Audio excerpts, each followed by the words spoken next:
এই দেখো বন্ধুরা, কড়াতে তেল দিয়ে দিয়েছি।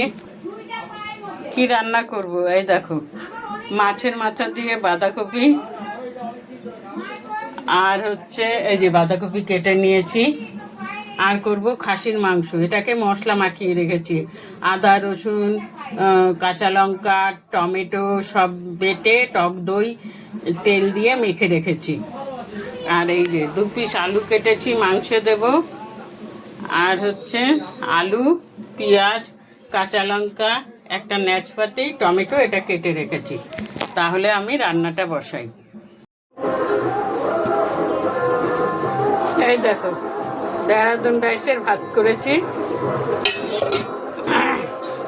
আর কি করেছি দেখাচ্ছি। বাঁধাকপি দিয়ে মাছের মাথা, আমের চাটনি কালকের করা ছিল, আর এই যে খাসির মাংস করেছি। মাংসটা কেমন হয়েছে গো বন্ধুরা?